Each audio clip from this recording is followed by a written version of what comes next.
Today, I'd like to talk about the finite difference method, especially the E algorithm. So I will start with primarily talking about finite difference method for time domain, which is so-called a finite difference time domain method. We talk about finite difference approximation, time stepping or time marching, stability analysis, grid dispersion error, and get into some details about the E algorithm and also the finite difference frequency domain method, and briefly touch on absorbing boundary condition. I don't have time to talk too much about absorbing boundary conditions. So finite difference method is vastly popular because it is very simple. Actually, when I was a young man, I could write a code in one afternoon using the finite difference time domain method and start to produce results. It is that simple if you want to put your mind to it. Once you have that code, you can solve Maxwell's equations as shown here for an optical waveguide. So you have a code that can work from DC to optical frequency, if you want to say it that way. And here's another code that shows the application in magnetic resonance imaging. As you know, magnetic resonance imaging makes use of quite a bit of electromagnetic technology. First, you need a DC magnetic field, and then you have to excite the spins in the human body with RF or microwave, almost microwave fields, about a few hundred megahertz. And then you have to listen to the echoes from those spins using what is called a squirrel cage. The squirrel cage is a bunch of RF transmitters and receivers, and they produce electromagnetic fields that interact with the human body.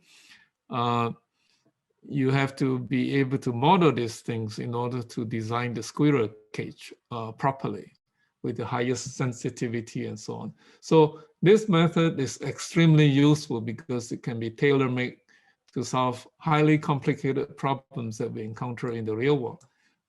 There's one thing. Another thing is that this method is very, very simple. As I said before, I could write the code in one afternoon if I choose to do so. Perhaps not at my age, but when I was a young man, I was able to do that. Okay, so let's talk about the finite difference method first. Let me write this down.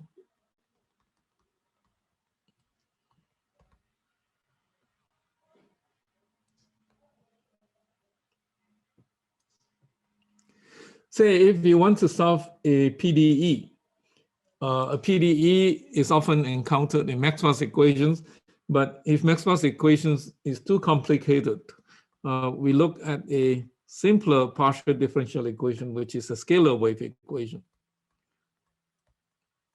Say the scalar wave equation is something of this form.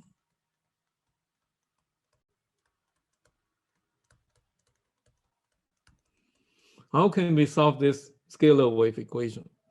The way it is written, the computer cannot talk to this scalar wave equation. We have to convert this equation that can be fed to the computer so as to obtain the solution to this scalar wave equation. And the best approach is to do it with the finite difference method. And we like to approximate the time derivative first.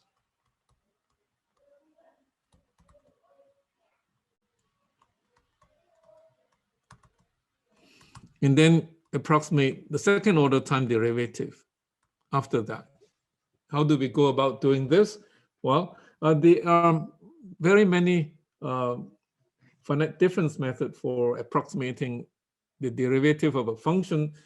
For instance, if I have a need to approximate this function as its time derivative, I can pick a value or two values that are very close to each other. I can have this function evaluated at a time step t, or at t plus delta t being a small number, and then minus its value at r t. and then divide by the spacing in the time step. This would be an approximation to the time derivative, and this is called the forward difference formula.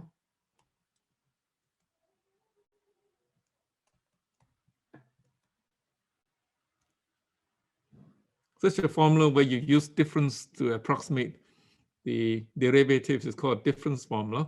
And this formula takes value that is ahead of its time minus the value at the present time to approximate the time derivative. And the second way is actually to do a backward differencing. By the same token, why not use something that is behind its time to approximate this derivative? So you would replace this with t minus delta t, and then divided by delta t. And this is a backward difference approximation.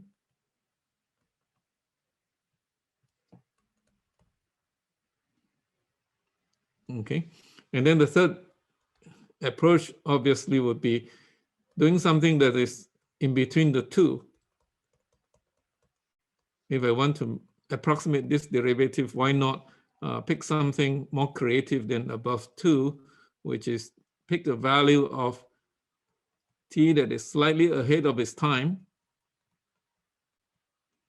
and then take a value that is slightly behind its time, and then divided by delta t. This is called the central or center differencing. Okay, central differencing might be the better name for it. So there are three different ways of approximating a derivative. This is the first derivative, and I have a picture that shows this. Let me bring this picture closer to my discussion slide. So if I were to show you with this picture, a forward difference formula would look something like this. Given this function, you take a value at the present value, subtracted from the value that is ahead of its time, and then you approximate the slope of this curve. That's essentially what the derivative is. You're trying to find the slope of this curve. And then you can also approximate the slope of the curve using its present value, subtracting that of the value at some time behind. Okay, and this is called a backward difference formula.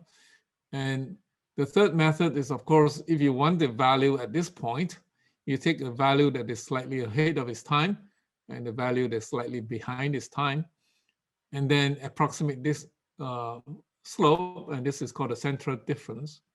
Essentially, those formulas are given by such thing.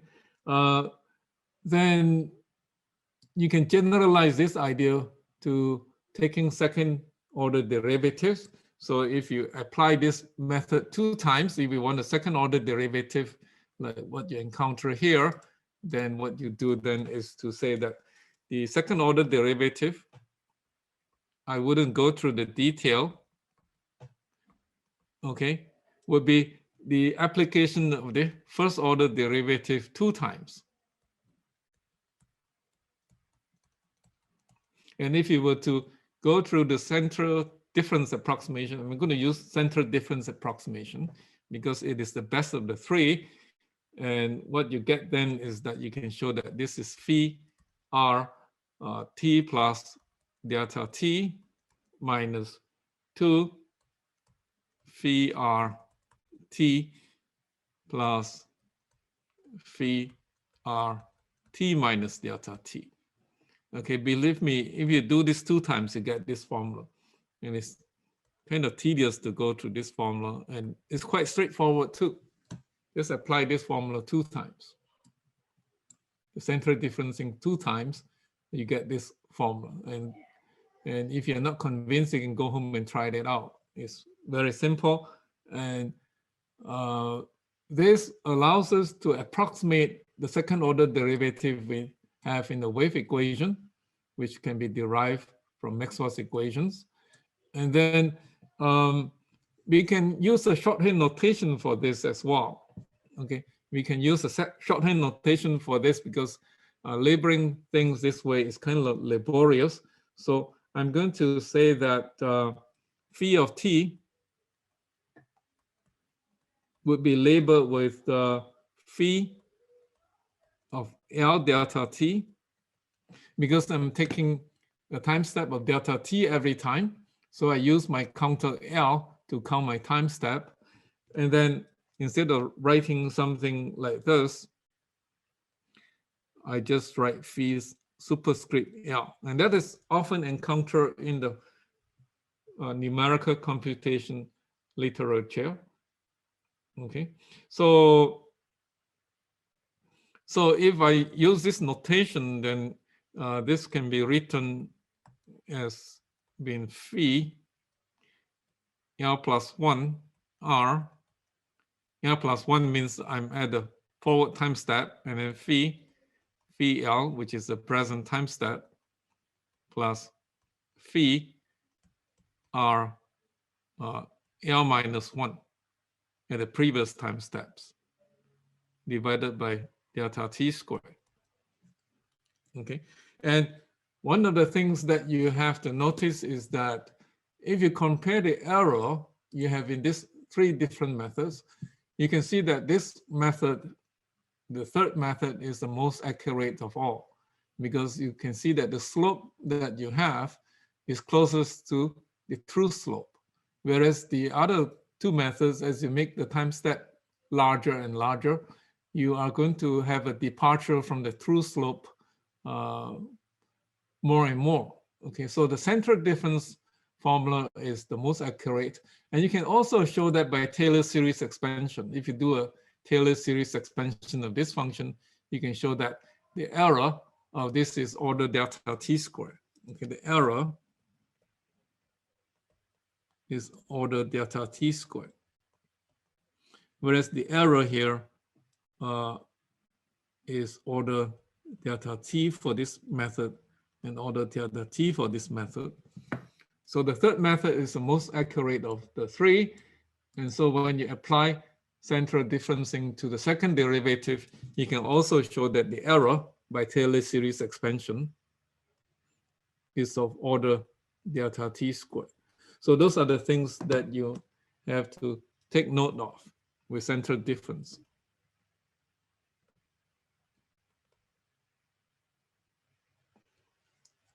Okay, so this actually enables us to solve very, very complicated wave equations. For instance, if I have these wave equations that I want to solve, that I write down earlier, which can be written as partial square t square phi of r of t is equal to c square. C can be a function of position, which means that the medium can be very complicated.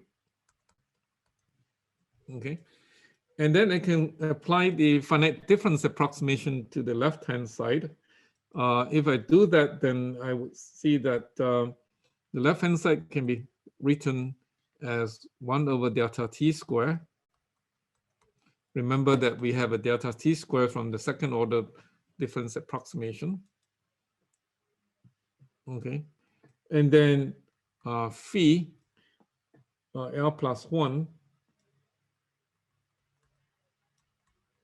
R minus 2 phi LR plus phi L minus 1 R.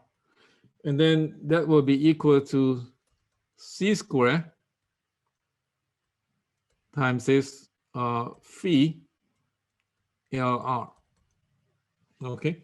And now I can rewrite this formula in such a way that it is more suggestive of a time marching or time stepping. Okay, how do I do that? Then this is a field that is future in time. This is the field that is at the present moment. This is the field at the past time, a step behind time. Okay, so I can rearrange this equation so that whatever I need that is ahead of time can be put on the left-hand side, and then I multiply the C delta T across, and then take whatever I have in the past time and put it on the right-hand side instead of the left-hand side. And then the delta T gets multiplied across, so I have this thing. I have this equation. This equation is beautiful in the sense that it says that if I know the present time of the field, if I know the past time of the field, just one step behind, and the present time of the field in the space, and if I know how to compute the right-hand side, then I can use that to predict what the field would be one step forward in time. Okay, one step forward in time. And that is wonderful. I can keep running this code or running this numerical code. And then I can start with some initial value of the field at some past time and step forward in time so that I can get the time, the field for all times. Okay, I would get the field for all times. But then there's still a question as to how do I evaluate the right-hand side? I can evaluate the right-hand side approximately as well. And this area, usually we use a very simple method to evaluate the right-hand side. Simplicity rules in this method. We do not want to deal with complicated methods. Okay, rules is used as a verb here.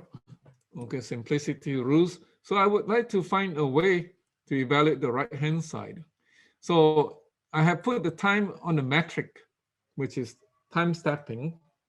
I also would like to put the space on a grid point. And if I do put this grid point to represent this field, let me do a 2D illustration of this thing. Okay, 2D illustration. If I want to have this field in 2D, the field would be a function of X, Y, and L. Okay, for a given time step, I would have this field being displayed as a function of X and Y, and I can put them on grid points.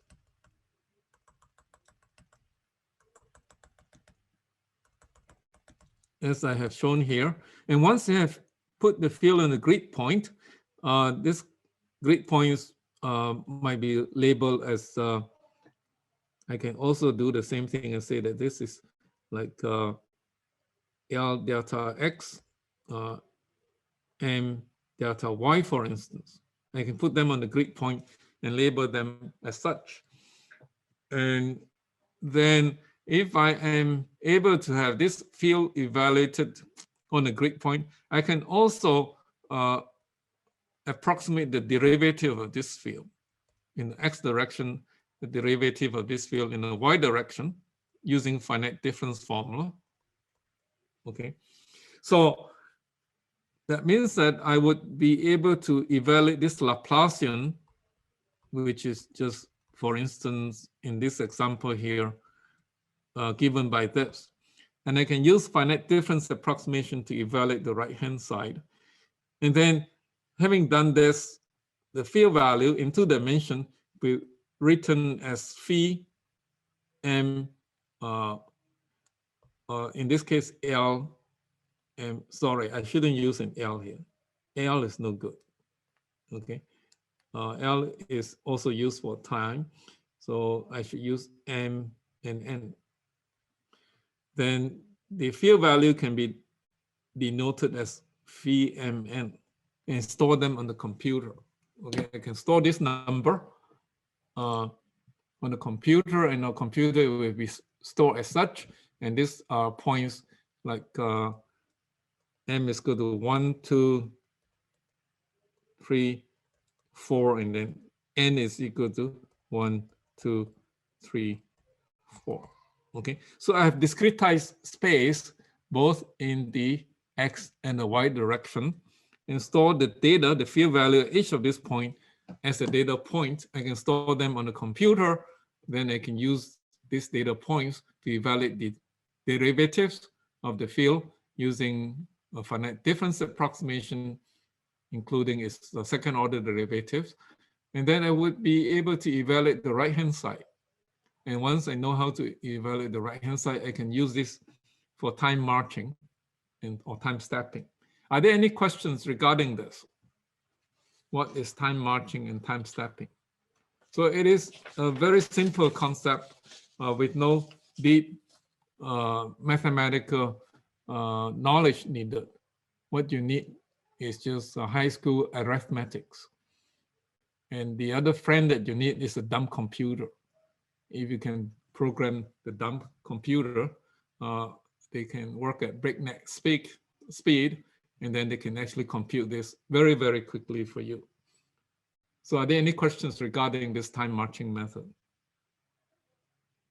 Well, this method is useless unless it is stable. That is, as you march forward in time, the field solution is bounded and does not grow with time.